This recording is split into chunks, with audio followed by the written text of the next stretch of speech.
kurandura malaria mu Rwanda ni Hai nasibuki. Subuki. Karame mugisha. Subuki. Ndumvayo.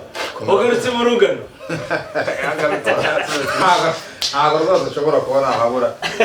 Ramatewe. Uraho mwi. Subuki. Uno munsi ndakunywesha dore bihuriranye nuko navuye mu kiraka. Bata. Karame muhi. Mumpera inzoga anywe kugeza yibagiwe n'izina rye.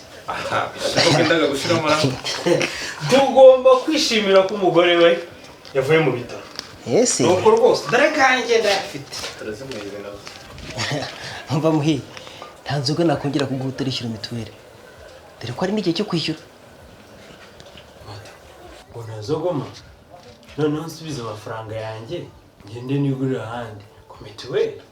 Ajya kwizibira ahandi. Hakamuhirira setsa rwose. Nyagusubiza kandi uri kwishyura mituweli. Ese ubundi warabona nk'uko icira ibyo yatamiye wa mugabo. Mata, ubundi subwiye n'iki ko ntayishyuye. None se nabandi muyobozi iki? Utaza abaturage bitabira gahunda za leta n'abatazitabira. None se kuwa gatanu ko bazanyishyira aretse tukimwerera azayishyira kuwa gatanu baduhembye. Oya rwose. Indwara ntiteguza simbi kwemereye.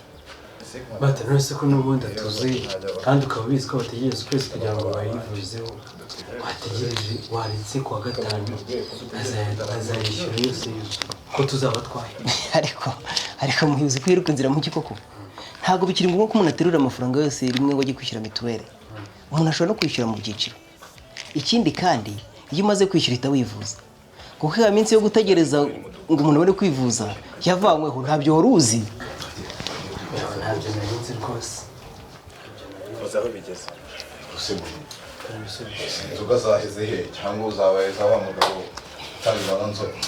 Niko ko Mateo yagwatiriye amafaranga yanjye yagwatiriye ntabwo ndishyura mituweli. Uraza kugura mu yo gutarishyura mituweli.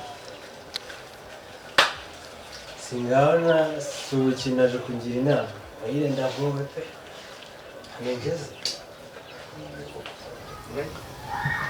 Akira hino mukiri Mata.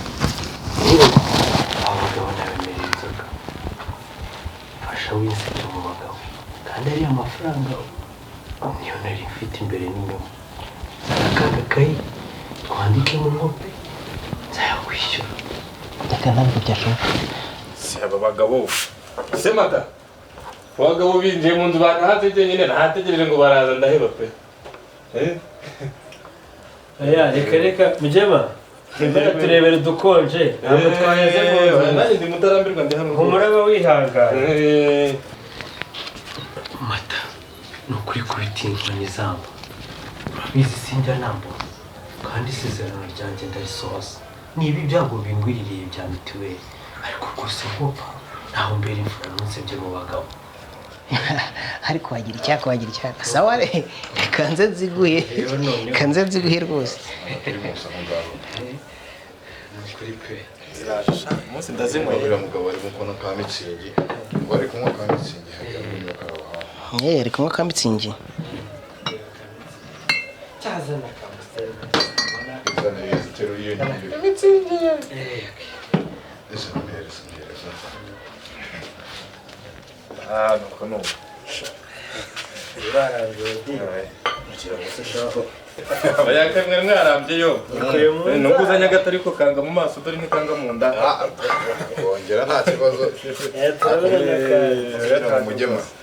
Uyu munsi muhira rwose ukoze igikorwa. Cyane rwose. Nubwo byari bigoranye bitari byo kwishimira ko umugore. Izi nzoga twari kuba tuzibonye. He kubera iki? Nje no kwikopesha nda. Cyasa kikaziririzwa. Sinza kwibiki. Nta mugabo wikopesha. Ongeraho yuko atarishyura mituweli. Batarishyura mituweli? Nzayishyura ku gatanu mukema. Aha. Dore rero. Mu mpundere zitabira ahubwo nanjye. Utagira ngo ndamubeshya. Si nguyu. Kandi yibagije ko turi mu kwezi kugira ngo twishyure mituweli. Kwaje kwikopesha. Akosobuke. Ntago ari kera kuwa gatanu rwose. Ndabona muhira mubiri. Bakumva mugema. Sibyo? Turabona abagabo tujye twumvika Cyane. Nimba ushobora kwishimira kudusengera utarishyura mituweli wawe. Ariko ntacyo. Umva muhira. ndakumva mujya sinkusuzugura umuntu w'umugabo ariko niba ugomba kwikopesha kugira ngo ubashe kunsengera utarishyura mituweli yiwe utarishyura mituweli sibyo oya datanda amakanga kakasubukina nguriye kamwe karangeze muhira ubwo se murakomeye ariko banze kimwe ikibazo cya mituweli inzoga ndayinywa njyenyine koko hazo wakunga mu ryawe ra ntabwo mwabibona rwose nige mugora muhamagara nijoro ngo nze mbikorera abagore babarembeye ntacyo ndatahana kakasubukina winsiga ariko di ngo nagize ngo murasigaranye rero ese ubu ndazinywa njyenyine ko n'ubundi bazinkopye yewe ubu mwiriwe rero ubwo ngaho wari ugize neza banza wita kuri ako kantu ibintu mwabikora mu buzima ayiwe mu buzima sawa sawa batasubira n'ibyawe inzoga barazana bigenze bideze ngo mbanze nishyure nanjye si inyuma nawe uyinywe muyo uyinywe